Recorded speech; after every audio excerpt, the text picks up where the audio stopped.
Any questions this afternoon at 1:10 comes from Bristol. On the panel are two MPs, Theresa Gorman and Keith Vaz, will be joined by Rabbi Julian Neuberger and the social scientist, Professor Julian Legrand. And just a reminder that the number to phone if you want to join the debate in any answers is 071 580 4444. That's 071 580 4444. The line's open in 5 minutes, and any answers is on the air at 2 minutes past 2. This is Radio 4.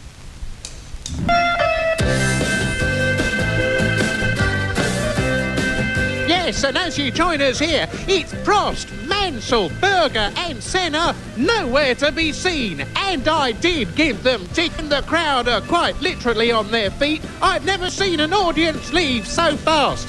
But they think it's all over, but it's not. It's just starting, and Desmond Lynam is nowhere.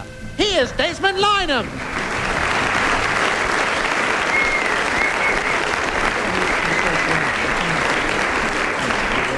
Thank you, Murray Walker. Yes, welcome once again to They Think It's All Over, which it won't be for another half an hour. For those of you who haven't heard the programme before and aren't exactly sure of the rules, well, join the club. Let's just say it's like the football of yesteryear. The emphasis is on excitement, flair and entertainment, and we're all wearing very long shorts. First, meet a man whose rich vocal talents are adored by millions. Good evening.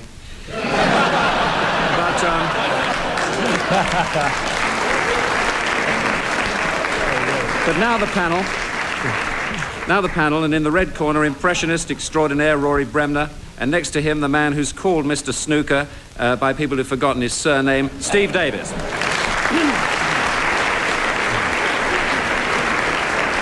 And on the other side, in Trap 2, that brilliant comic talent.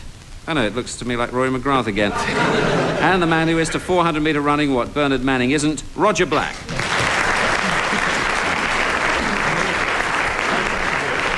Just a reminder that points will be awarded completely at my discretion and will probably make as much sense as a boxing judge's scorecard, but we'll get on with round one. And we start with that frequently asked question, what's he on about?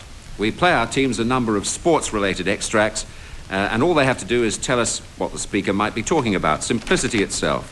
Roy Bremner and Steve, this first one is for you. So we started off on Stanaway Road, outside the house, on the circle. And we were flying away, good out. There was, well, as we say over here, there was skin and snots flying that day.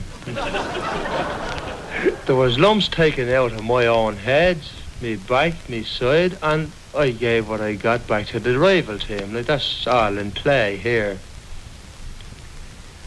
So the way it ended up very, very sad. It ended up in a general melee, and Mrs. O'Rourke's windows were all put in. And out of the 26, I'm sure 20 went to hospital that night. The Everest Double Glazing Championship. That's better born as I am. No, you're interesting, Steve. Oh, right. Compared to that. Southern Ireland. Hurley. Yes. Yeah, it's Yeah. Hurley, isn't it? Yes. Well, it's hurling, really. Hurling, yes. Well, yeah, but you're quite right. Some areas they call it hurling, some areas they call it hurling. No, I mean, you're the expert. Hurling is the sport, hurley is the stick with which you play it. Oh, told you. That's interesting.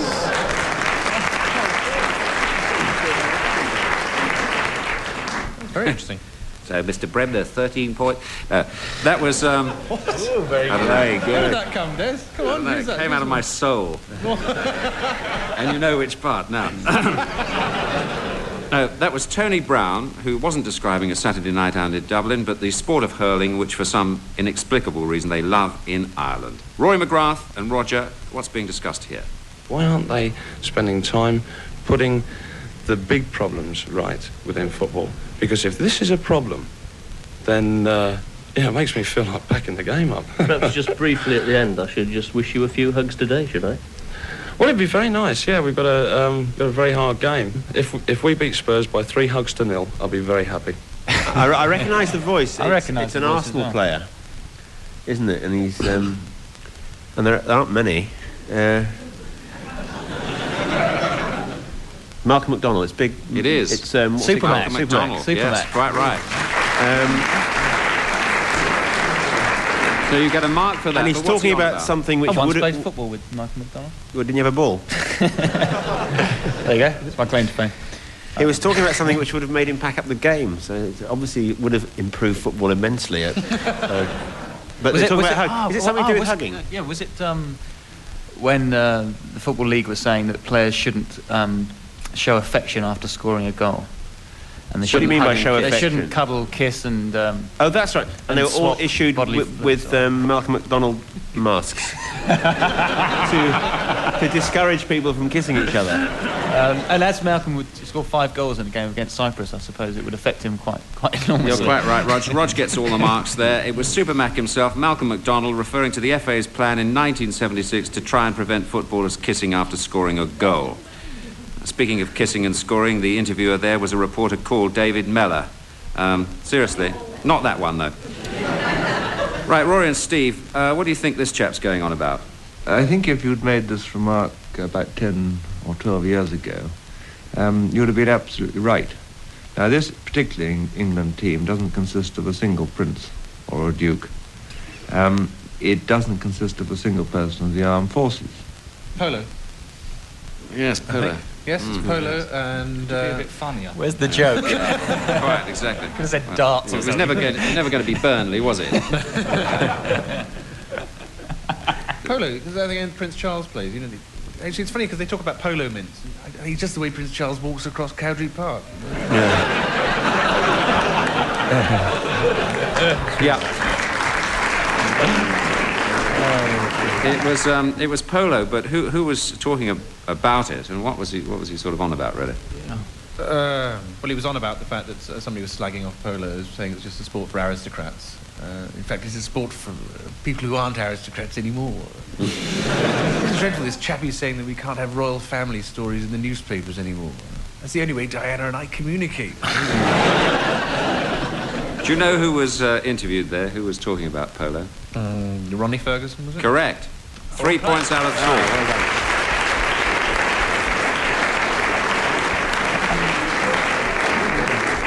It was Ronald Ferguson, Major Ronald Ferguson, trying to convince Joan York in 1974 that polo isn't an upper-class sport. He then went on to tell her the moon was made of green cheese and that his daughter would one day appear topless in the Daily Mirror.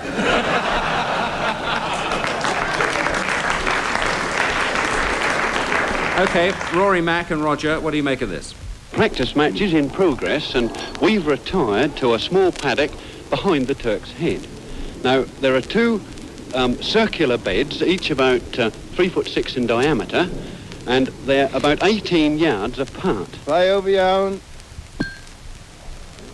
Short, run, over that 3 inches. Ringer! It's cockfighting. What's so funny about that? It's something you do around the back of a pub in the country. What's that thing you do around the back of a pub? Not you, Roger. Morris dancing. With the Morris dance. No, it's like when you throw things. It's like skittle. So it has that little sound effect. It's throwing the horseshoe, isn't it? Well, sort of, yes. Throwing the horseshoe. Yeah, it's not. They're not horseshoes. Well, you throw something to get round a... You take them off the horse pin. first, don't you, Roger? Oh, what do they throw? What do you throw up? What do you throw outside a pub at night? Well, I beat you to it, didn't I? Well, you've thrown me, Roger. You're getting a mark because you're jolly close, because it was the ancient game of quoits. Quoits, that's Quoits. the word we're looking for. The sport consists of throwing heavy iron rings over pegs for up to 5 hours. Peg's job is to duck and make it as difficult as possible. Which brings us to the end of the first round, and I see that Rory, Bremner and Steve lead by 2. I think we're going to win this one. Now, as certain listeners may have discovered, not every sport is a winner on the radio. Ever wondered why they stopped broadcasting small-bore rifle shooting, for example? And later on the show, we'd like our teams to bring a dash of excitement to a couple of non-radio sports, as Joyce Gardner is rather splendidly doing here in this historic snooker recording of Joe Davis versus Horace Lindrum from 1946. Here we're going to get 100 break, the first one ever recorded. He's playing with his left hand. The yellow is on its own spot, and he's screwing back. He's got perfect position on the green. Oh, he wants this to make the 100. It's 97. He's got the 100. The 100. It's a wonderful break. It's a wonderful break. Oh, Joe, you are a good player. That's a wonderful break, and I can see Horace shaking his head a message of congratulations. It's a beautiful break, a break by the champion. It's the Archers, isn't it? No, it was Ted Lowe before he had the sex change, actually. No, that was a splendid effort all round, and later in the programme we'll find out if our teams can do as well or better. Roy Bremner and Steve, we'd like you to provide an upbeat radio commentary from the All England Sumo Wrestling Championships. And Roy McGrath and Roger, you have to convey the drama and excitement that is the Eastbourne Over 90s Bowls tournament. That comes in a moment, though.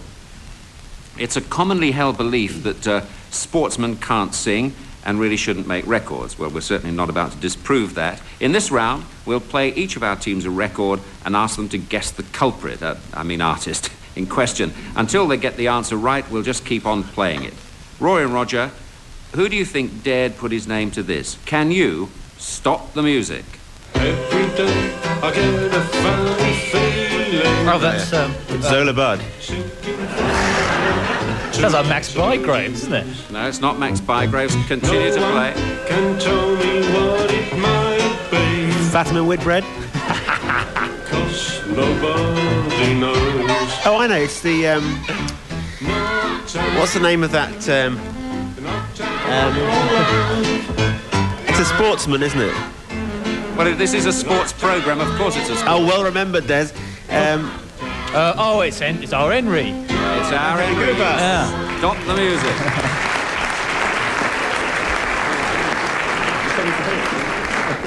Henry Cooper. Vintage Henry Cooper from 1976, proving he had more talents than his boxing, but that singing wasn't one of them. Right, Rory Bremner and Steve, who was responsible for this melodic effort? Can you stop the music? We don't get too upset if we can't hit the tops. We hope this record will be picked off the box. Oh, hang on, it's Peterson Lee, isn't it? Martin Peters and Francis Lee. Be a top shot. Is it Dennis Law? Beat the whole lot. No. Sequins, diamonds, it's Is the record being appalling? Count against it at all? No, still playing it, right. You've got to know who it is this week. I thought there was an amnesty ban on this one. It still uses it somehow. Manchester United, doesn't it? No idea. Right, we'll hand it over to the others. Roy McGrath and Roger. Any idea? Can you stop the music? I'm waiting for Ozzy Ardiles to come in with "In the Cup for Tottingham." Yeah, how long can we wait for that, though? Round of applause for that brief interlude there. Probably worth a few marks, I didn't realise Ozzy Ardiles was Pakistani, by the way. I'll give you a clue. I'll give you a clue. It was a darts player called Bobby George. Was it Bobby George? It was Bobby George, you're quite right. Sequins, that's where the sequins came in. Just after that, he was fined for bringing the game into disrepute, wasn't he? You wonder what... They're bringing the song into disrepute, actually. Bobby George showing that you don't only get a bad 45 by throwing 2 20s and a 5. And at the end of that round... Can we have new batteries for Des, please? At the end of... Where are those two bastard writers? I'm going to get that.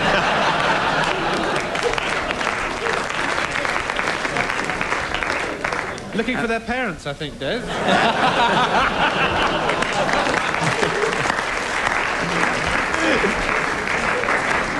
Now, earlier on, we asked our two teams to provide us with some scintillating commentary from a couple of sports which radio, for some reason, tends to ignore. Rory Bremner and Steve, we'd like you to bring us the sights, sounds and smells from the All England Sumo Wrestling Championships. Yes, sumo, mysterious art, still not very well known in this country. And over now we go to our expert commentator, Steve Davis. Yes, Rory, and the first thing to say is, God, isn't he fat? It looks like his thighs have got different postal codes. Yeah. Yes, I mean, at the end of the day, it's all about 22 stone and a nappy, isn't it, really? Of course, all these sumo wrestlers have to master that special technique, you know, to protect their assets. Yes, that's right, Roy. They have to actually give them to an attendant who puts them in a locker and gives them a key. I was talking about their testicles, Steve. Yeah, so was I. So was I, actually. Mind you, this champion, what's his name? Konichi Tawa, which is the Japanese for blimey, he's fat, isn't he? And he has actually got a great technique, very good technique, for getting the testicles up very quickly, hasn't he? That's right, yes, he does. He actually, before the fight, he actually gets his trainer to kick him in the crutch. Yes, he's been through 7 trainers this year. Funny, I shook hands with them earlier on. I said, Chiquiti Nawa. What's that mean? It means, please let go of my hand. Well, Rory, this is very, very interesting. But let's see the bout. And that's it. It's all over. The big bloke nudged the other big bloke and he fell over. So tell us, Steve, why is the champion stamping his foot? Well, actually, it's the only way he can get his testicles down again.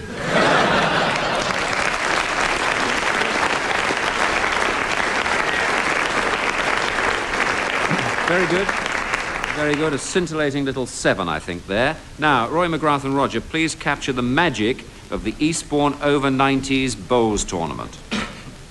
Hello and welcome to Over 90s Bowls from Eastbourne. Today it's the Gravesend Grannies versus the Roehampton Wrinklies. And this afternoon promises to go on until this evening. With me in the commentary box is Roger Black. Now, how would you describe the atmosphere here today, Roger? Non-existent. Yes! Exciting isn't the word, is it?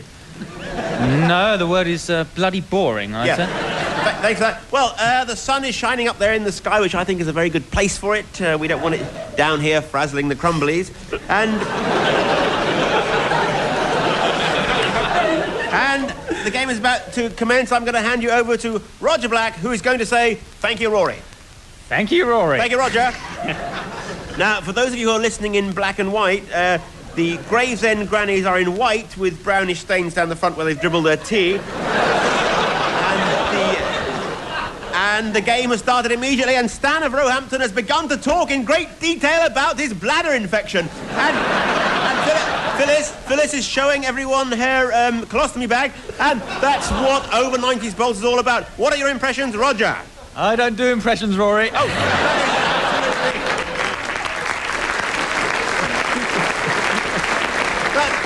absolutely sensational. That is absolutely sensational. Roger's just shown me a nude photo of Cindy Crawford. But it's back to bowls and controversial use of the Zimmer frame. There, Roger. Yes, I've never seen one stuck up there before, Rory. Do you think that sort of thing is killing the game? Well, it's certainly killing that old bloke. Yeah. And thank you. And I think I'm going to say, oh, I don't believe it. Oh, I don't believe it. There you are. I said it. And with the exciting news that a car has backfired and both teams have died of a heart attack, it's back to the studio with Desmond Lynam and the results of the Tony Gubber anagram competition.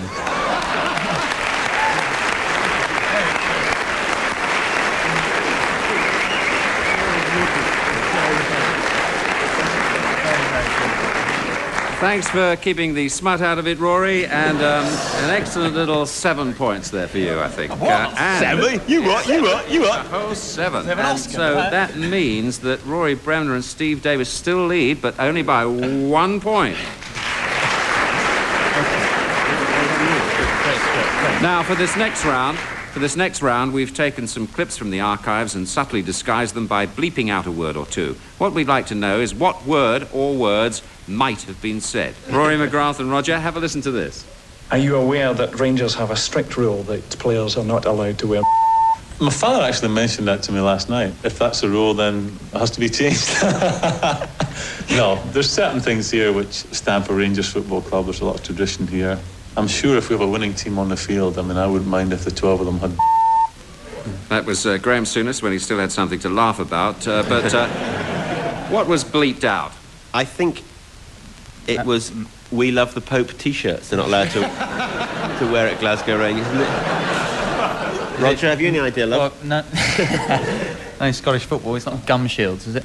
Good one, Rog. Yeah, got a few laughs, didn't it, Des? No, not gum shields. Is it stick-on Desmond Lynam moustaches? Not the stick-on ones, but it. Have a listen to this. Are you aware that Rangers have a strict rule that players are not allowed to wear moustaches? My father actually mentioned that to me last night. If that's a rule, then it has to be changed. No, there's certain things here which stand for Rangers Football Club. There's a lot of tradition here. I'm sure if we have a winning team on the field, I mean, I wouldn't mind if the 12 of them had beards. There you are. You're quite right, moustaches. Apparently you can't play for Rangers if you sport a moustache. Otherwise I'd have played for them, wouldn't I? Yeah. You could do. Glasgow Rangers is a place where English footballers go after they've died. I say I'm a Celtic supporter, by the way. Before they come back to Arsenal. Right, Rory, Bremner and Steve, what word do you think has been removed here? Mr. John Profumo, who's sitting next to the chief executive, immediately facing me, has just said he's not quite sure what he wants more, a glass of Scotch whiskey or a... Well, I know what I want.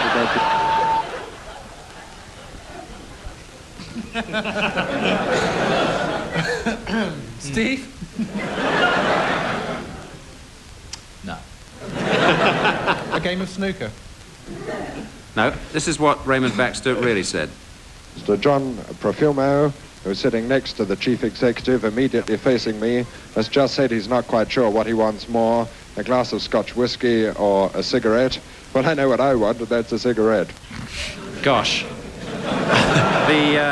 That was the 1953 London-New Zealand air race in which the aviation secretary then, John Profumo, had a free ride. Actually... Mile high, was it? Not You're according to thinking the of Frank script. Actually, it seems like all those hours in the air without a cigarette got to Raymond Baxter, too. Anyone who suggests that that was a flop can just step outside and meet me afterwards. Such a sauce box. Now, this next round focuses on the less acceptable face of sport. It's not the music round again. It's a selection of sporting tantrums. What's caused John Motson to get so excited here? The two teams are now arguing. There's some pushing going on. There's some fighting. The players are going to fall out here. And the situation is completely out of control. I can only assume the French feel that the referee is going to change his mind. It appears he is not going to let the goal stand after all. Isn't that when the British FA tried to take the Malcolm McDonald stance and the French really wouldn't have it at all? French insisted on kissing and using tongues as well. Yeah, I know what this is because I remember watching it on television as it happened. It was when it was the World Cup, I think, not about 8 years ago, 12 years ago, three ago, when the Shah of Kuwait or something took his team off because they were losing. Oh yeah, they had a goal. They had a goal scored against them, and this was too much for the Arabs. In what George Graham should do, actually, just take his team off. And do you know why? Do you know why specifically? They did have a goal scored against them, but do you know why they got so upset? The Kuwaitis were upset because the Iraqi football team came on the pitch up at the other side they used and occupied the penalty area. Very good. And I've got a joke here. And they used their super scud. Thanks, Raj. A nearly joke. No, it's good. You're very right. The French had just scored a fourth goal when this had happened. Kuwait are contesting, presumably, the legality of the goal. They're saying, in fact, there was a whistle in the crowd which made the defenders stop. And Kuwait are refusing to continue the match. Yes, a member of the Kuwaiti royal family tried to get the game abandoned by running onto the pitch. Prince Charles doesn't do that for England very much. It's not very democratic, is it? No, which brings us to the end of that round, and Rory McGrath and Roger Black lead by 1 point.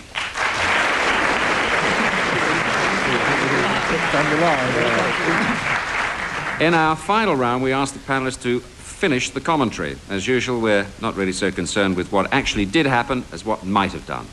Rory McGrath, your clip is a village cricket match as described by Tommy Woodruff back in 1936. It's still raining hard, but they're out again. They've got some sawdust, and Eddie is bowling from the Chapel Farm end.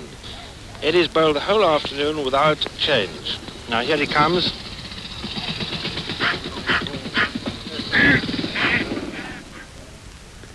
Good shot. for a duck. That was a brilliant shot, actually. Not often you see ducks playing cricket. I'm sorry. It's just that I'm rather I'm rather depressed today. This is the first time this is the first time I've done any cricket commentary since I lost my wife. God, that was a hell of a poker game. Thank you. I'm back to Des.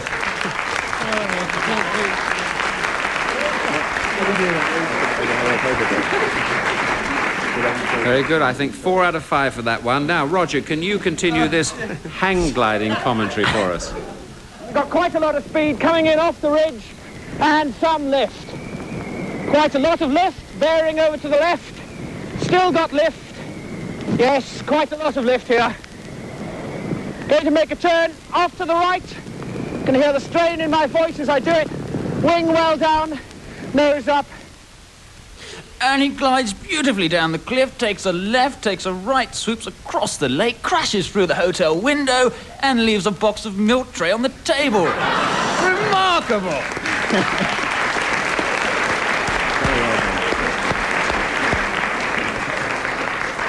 A brief little 5, I think. There, excellent. Yeah. That was wonderful. Now, Soon Steve, be we'd Christmas. like you to finish this commentary from the 1948 Lincolnshire Handicap, when there was a record 58 runners, and Raymond Glendenning tried to follow the race in a car. 5 furlongs to go now, and still in the lead now, as far as we can see, is Saladin in front of Clever Lad with Dunbar. Dunbar moving up now. Dunbar, Helican, and All Red. And now it's about halfway mark, and we're catching up on them now. Oh, yeah, all of a sudden we're slowing down and, oh dear, we've got a puncher. Oh, what a shame. And the driver's got the jack out and we're changing the wheel and I can see some horses in the distance. And while we're here, we may as well change the oil and the plugs and the points as well.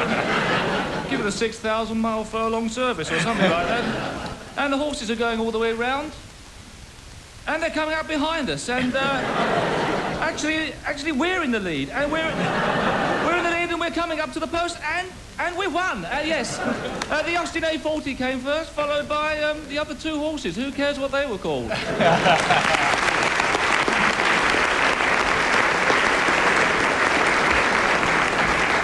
I think that's worth 5 too. Very well done. Now, finally, Rory Bremner, you have a piece of athletics commentary from the Empire Games of 1934 when Harold Abrahams was at the mic. England has won the relay. Canada's second, only about 3/5 of a second behind. I think the time's about 3:17 and a fifth. I'm afraid Scotland are just finishing. I didn't mean to be unkind to them, but we've all forgotten about Scotland a long while ago. It's such a fine race between England and Canada. We'll get the official time in a moment. Just open the window from behind. As I can actually hear in the far corner, there's a very interesting these games because the only games they banned the letter A. So we've got Canada, Africa, and I'll say all is wonderful out there. As you can see, the lovely sight, and I think they look just absolutely wonderful. I think in those long white skirts and the crinoline bodices, and I must say that the ladies look very nice as well.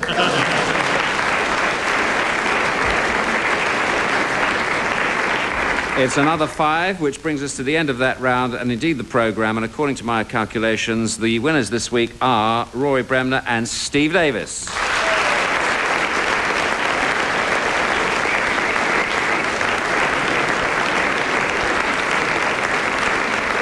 But before we say it is now, we leave the last word on They Think It's All Over with Richard Baker, who had this to say about a motorcycle race. First of all, Horizon tonight on BBC Two is doing a programme about the motorcycle, Survival of the Fastest. Sounds like a lot of hot air. Goodbye.